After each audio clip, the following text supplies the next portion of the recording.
Good evening, everybody. I've been to so many TiCons, and in my career, I have met so many amazingly successful men and women.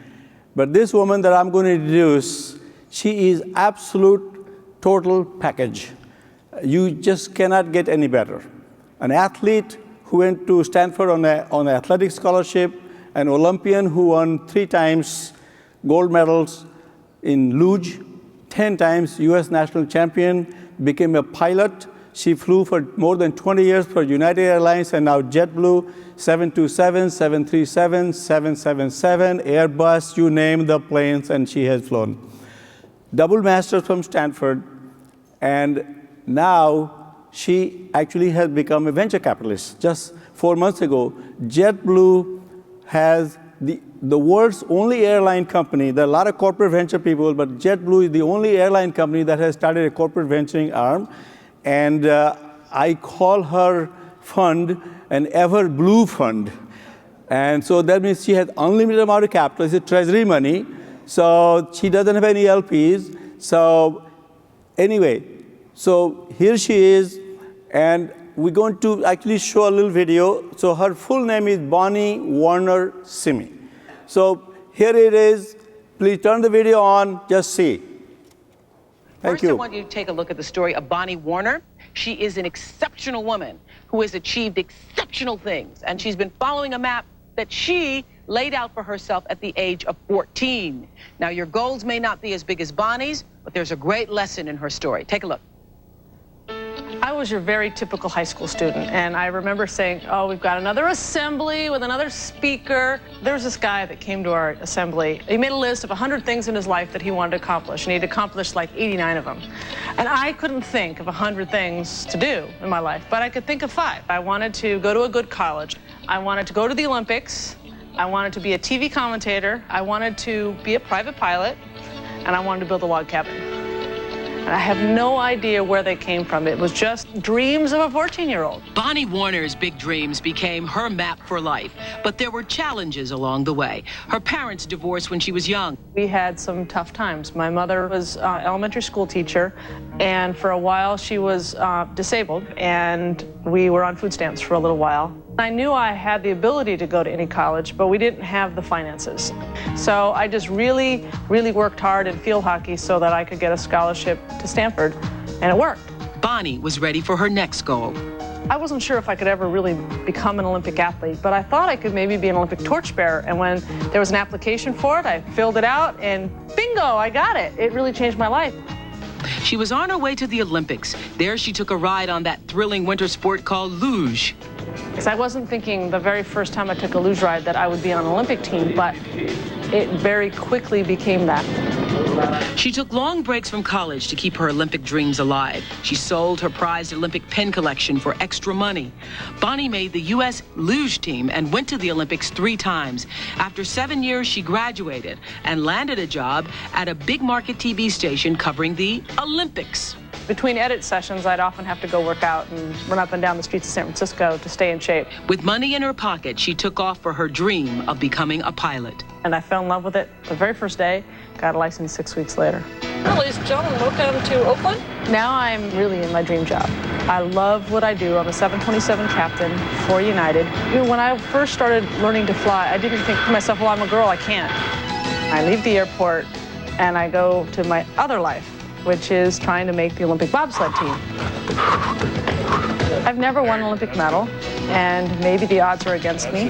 Well, I say the only thing that's impossible is to win a medal if you don't try. So I'm trying. My #1 priority in my life is my family. Love just sitting by the sandbox, playing with little Katie. Sometimes some of the things that drive me, and when I'm working out and I don't feel like lifting that extra weight or running a little bit harder, I don't want to ever quit because I want to be a good example for Katie. I have one last goal, and that's to build a log cabin. Maybe as a family we're going to build the log cabin, but it will happen. Ladies and gentlemen, Bonny Warner Simi. Thank you. Congratulations. Thank you. Awesome. Thank you. Thank you very much. So thank you, Vish, and I'm so honored to be here, especially because of the theme, dream change, and inspire. That's the theme of this year's event, and that's really what my story is about. And Visha asked me to share the story, and yes, it is a story about the Olympics, but actually it's a story about dreams that come true, no matter what the dreams are. And so perhaps my story will inspire you to become your own superhero, to awaken that Olympian within. And that doesn't mean that you're gonna have to go run up and down the hills or go swimming and like Michael Phelps. The question is, what is your dream? And do you have a dream? Because it all begins with a dream. You have to have a dream for a dream to come true. Believe it or not, there's a lot of folks who don't. It actually begins with that. Because a dream can actually predict the future. Albert Einstein first dreamed of the theory of relativity as a child. Walt Disney dreamed of the happiest place on earth. And Elon Musk dreamed of producing mass market affordable electric cars, and dreams did come true because of that. Now, for those who don't have a dream, think about it, why? Perhaps if you have this crazy, audacious dream, maybe it won't happen. Maybe there's too many obstacles out there. Maybe you'll fail. But I will say this, if you don't have a dream, it will never come true. So imagine for a moment that you have absolutely no obstacles, and you are guaranteed to succeed. What would you accomplish this year? What would you accomplish in 10 years? Allow yourself to dream big, maybe in 30 years. Pick a crazy dream right now. Right now. Don't worry, you don't have to share it with anybody next to you. So it can be crazy, it can be crazy. Now hold on to that thought, hold on to that dream, and I'll share the story of my life and how my dreams did come true. And when I was a teenager, I was about 14 years old, and I was your typical teenage kid. I was aspiring, I wanted to go to college. I was a decent athlete, wasn't great. But there was a speaker who came to a group just like this, and I was in the audience, and he talked about his dreams and his adventures. And this was a guy, and he wrote, actually it was a list of 127 things. And his dream included to climb Mount Kilimanjaro, and to sail across the ocean single-handedly, and to kayak down the Nile, and all of these kinds of things, and go to the moon. And he wrote this list when he was 14. He had accomplished 109 of them. Now, he didn't go to the moon in the end, so he didn't accomplish all of them, but I would argue that he probably wouldn't have accomplished half of them had he not had the dream in the first place. And so I went home that night, and I thought about, well, what do I want to accomplish? Well, of course, I thought of, as a teenager, I wanted to go to a good college. I wanted to become an Olympian. I wanted to work for ABC TV, become a pilot, and build a log cabin. Now, I'm not exactly sure where those dreams came from, but I do remember it was the Summer Olympic year, and ABC TV was covering the Olympics at that time. So I'm going to imagine that that's probably what kind of sparked my interest. And becoming a pilot. Now, when I was growing up, there were no female airline pilots. I suppose if I knew there weren't female airline pilots, I would have said, I want to be a female airline pilot. But I just thought of just being a pilot. And I didn't know anyone, so I'm guessing this came from the fact that my mother used to bring us to the airport to watch airplanes take off and land, because she was a school teacher, and she didn't have money for babysitters, and so it was a great way to entertain rambunctious little kids, was for us to just watch the airplanes take off and land. And so then when I came home one day and I said, Mom, these are the things that I want to do. At first, I could see applause, because we didn't have money for such dreams at all. And at the time, she was disabled. She was a school teacher. She was disabled and single, so she was raising 3 kids. But she didn't say, that's crazy. Instead, she said something that has stuck with me for life. She said, well, now you know where you want to go. How are you going to get there? So I thought back and I said, how am I going to get to these dreams? And so in the end of the day, the way I look at it is I say, you turn your dreams into goals. And yes, there is a difference between a dream and a goal. A dream is something very aspirational. It's hard to touch. It's kind of out there, still a little bit on the crazy side, hard to pin down. But a goal is a little bit more tangible, something measurable that can be broken down into steps. Now, for using as an example, Elon Musk, he says he wanted to change the world with the electric car. Well, first he started with the Tesla Roadster, just to prove to himself and to the rest of the world he can create a cool electric car. But then that went to building the S, building the X, and now just recently with the Model 3, he announced it, and he's got something like $2 billion in back orders. Clearly will change the world with the electric car. Now, for me, my dream was to be an Olympian. Now, that's a pretty esoteric thing to be an Olympian, but you actually have to pick a sport. Minor problem. In high school, I was a decent athlete, but not great. I participated in track and swimming, barely made the junior varsity team. The only time I ever won a gold medal was on a 50-yard backstroke in a swim competition, and I was the only one in the pool. Minor problem. So track and swimming was not going to be in my future. But I did love field hockey, and I was told that I showed great potential. Plus, there were a lot of colleges that offered field hockey scholarships. So I figured maybe I can get both of these goals at the same time. So what did I do? I thought back of my thing as I have to have these steps. I have to make it concrete. I don't know what it takes to be an Olympic hockey player. So I wrote a letter to the U.S. Olympic Hockey Association, and I asked them, what are the steps to become an Olympian? I really did that, believe it or not. And I did, and I followed all the steps. So first you get into a good college program. I was fortunate enough to get into Stanford. And then there were various summer camps that you would go to each year. I began in the program. I was on the development team, and then in the C team, and then the B team, and then the A squad. And I was on my way to become an Olympian in the sport of field hockey. So I'm going to pause for a second. Think back to the dream that you just thought of, and you didn't whisper it to the person next to you. It may seem impossible, but is it? What is the first step? Well, it may seem a long way off to be the founder of a company that has an IPO or becomes a unicorn, or maybe the engineer of a new technology that changes the world, but each goal has a first step. So if you dream of that, start. Find a co-founder, quit your day job and go start that company. As an engineer, go file that patent, attend a pitch competition. Who knows, maybe the 50 here who are winning prizes tonight that will be announced, maybe you can help them and they can achieve their goal. Who knows, we may see some future unicorns. As long as you're making progress along the way, you're making a step towards your dream. So that's dream.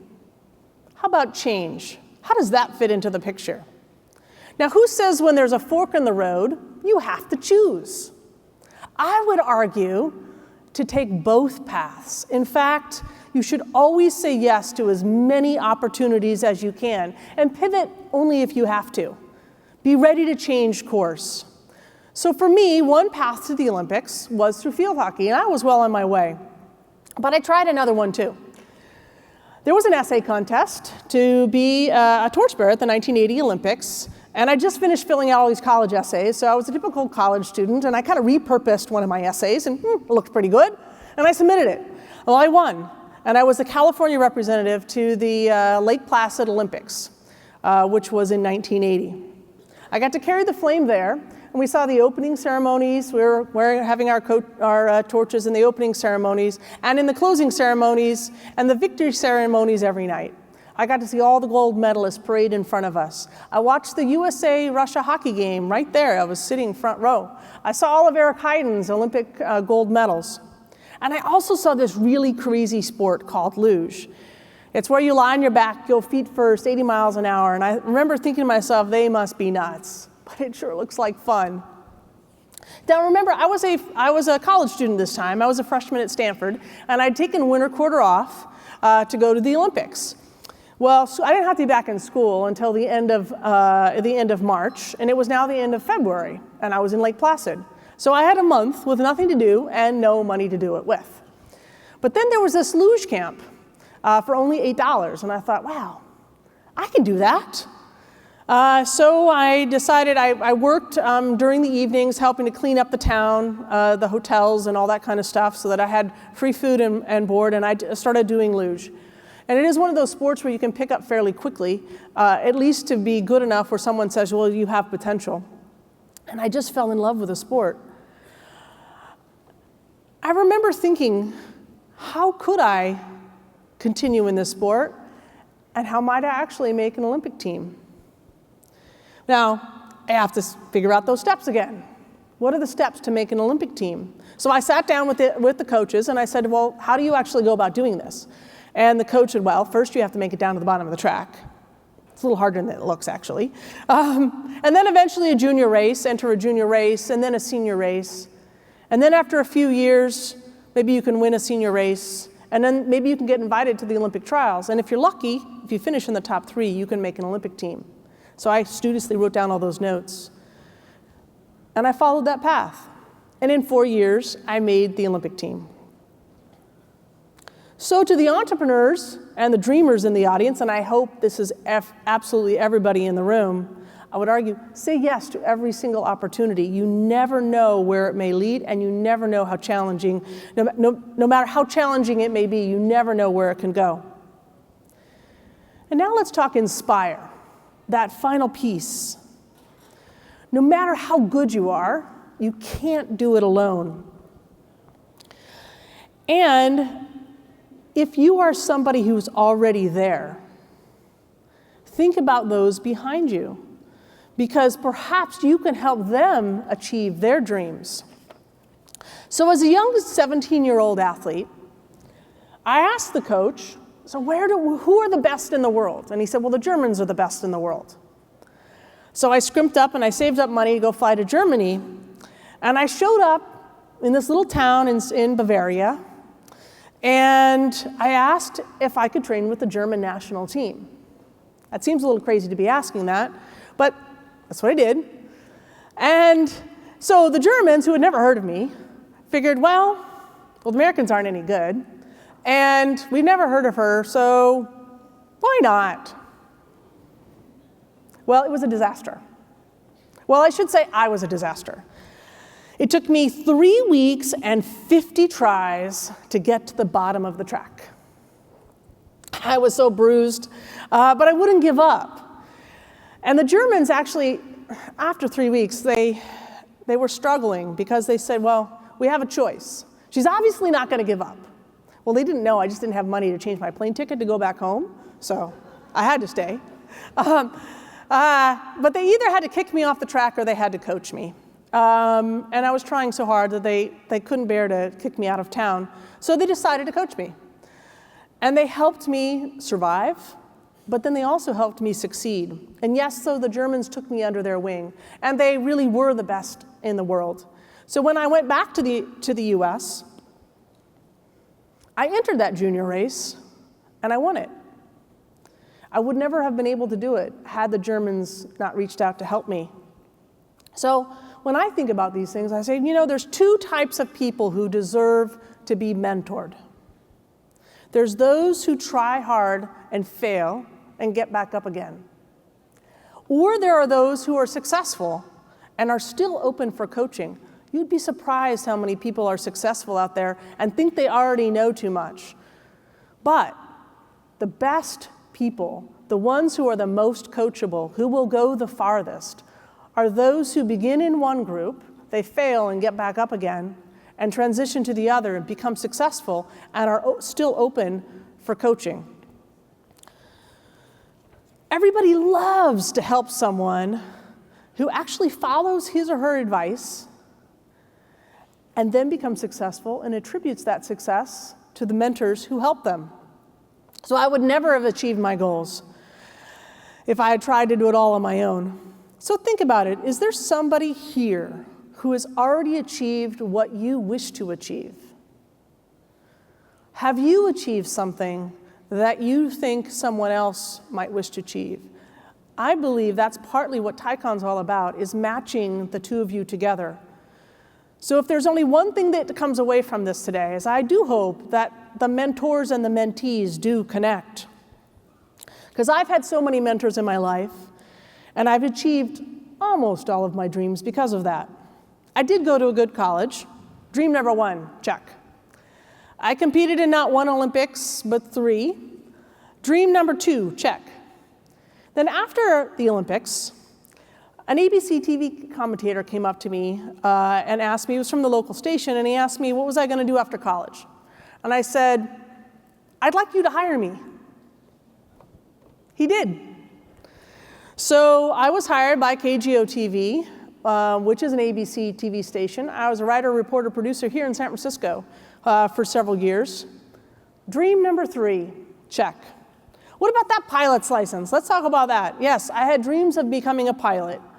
Now that I finally had a job at ABC TV, I was making a little bit of money, so it was time to start saving to get a private pilot's license. I didn't know anything. All I knew was airplanes had wings. So I figured, well, I got to go take lessons. So what I do, I drove down here to Palo Alto Airport. I went to the Palo Alto Flying Club. I walked in the door, and I said, I'd like to take 3 lessons. That's my advice for any of you who've thought about becoming a pilot. Just go take 3 lessons. After 3 lessons, you'll know. You'll either love it or hate it. Well, you can guess what happened to me. I absolutely loved it. I got a pilot's license within 6 weeks. And within a year, I was thinking, you know, I love flying more than television. So I started working through the ranks. I started flying corporate flying. And then I was very fortunate. About 25 years ago, I was hired at United as a pilot. And then I spent about 13 years there. And then I transitioned over to JetBlue, which is where I am now. I've been at JetBlue now for almost 13 years. And over that time, I've always maintained my pilot currency because I love it so much. And even though I've had a whole lot of different jobs and a whole lot of different hats at JetBlue, and yes, I'm now leading JetBlue Technology Ventures here in the Valley, I maintain my currency and I fly as a JetBlue captain every month out of New York. Now, if you're wondering about dream number 5, if you can remember what that was, it was a log cabin. Well, I am still working on that one. I figure I have to have something to do when I'm in retirement. So when we think about this, dream, change, and inspire, I love the theme of TiCon this year, and I hope you can walk away, awaken the Olympian that is within you, regardless of whether that is to start a new company, to help somebody else start a new company, or to change the world. Now, for those of you who may not know what luge or bobsled is. So I started in luge, and then I actually made a comeback into bobsled. We have about a 1-minute clip on bobsled from when I set the world record in Park City a little over 10 years ago. So we'll see if we can roll that, and then Vish and I are going to do a few Q&A.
Stand up. Yeah, oh, okay. Okay. Oh, okay. Ladies and gentlemen, isn't she awesome? Come on. Have you ever seen a total package like Bonny? Thank you. Amazing. Amazing. Thank you. Thank you. Ish. Thank you. Thank you. Thank you. Yeah, that's me there in the cockpit of the JetBlue aircraft that I currently fly. So right there. That's right there. There you go. Awesome.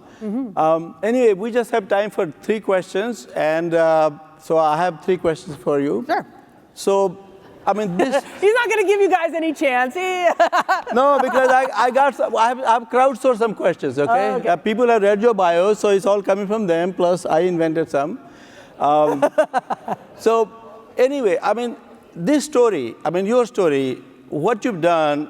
You are a role model to every single, man, woman, boy, girl, I mean, young, old, doesn't matter. I mean, you want to build your log cabin, I mean, when you retire. So first question, when are you going to retire? Oh, my husband asks me that all the time. I don't know if I'll ever retire. So that log cabin's is a long ways off. I love what I do. And every time I also think of life is full of chapters.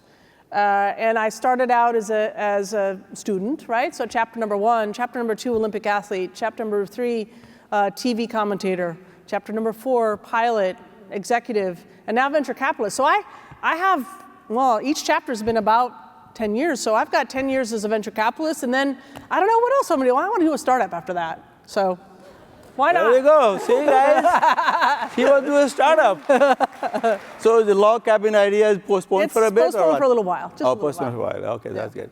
So if you have to give these people one message, I know there's so many messages, okay, what would you tied the theme so well. The dream, change, inspire. This is the theme of TiECon, and you have just, again, a total package. You tied it all together in a very short time.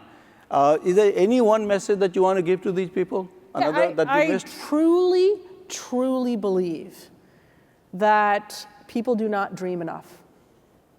And people are afraid, and things will hold them back.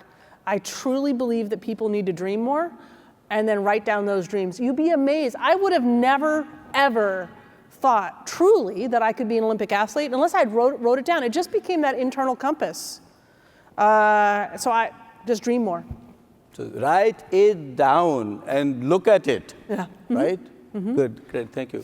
Okay, I hear that because you are so gracious to came here, you came also as a sponsor, JetBlue. Have you been to the JetBlue lounge, by the way? Yeah. So I heard that you have a special for everyone who has come to TiECon. Yeah, so there's So what is it? So first of all, I hope you all do get to go by our booth and sit in our min seats that are there.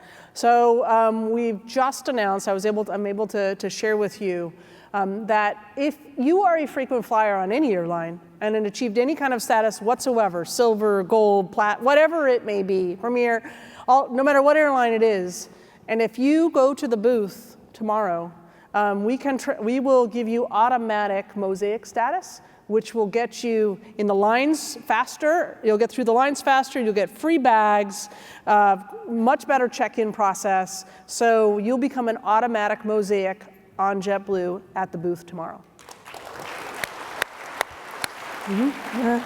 There are 5,000 of you, and here's the offer. I mean, this is like a 5K times 1K at least minimum. So Gosh, how many millions is that, right? Yeah, the membership is worth $1,400 a year. So again, what you do is you just have to show proof of your status on any other airline, because we believe that once you try us, you will never want to go back.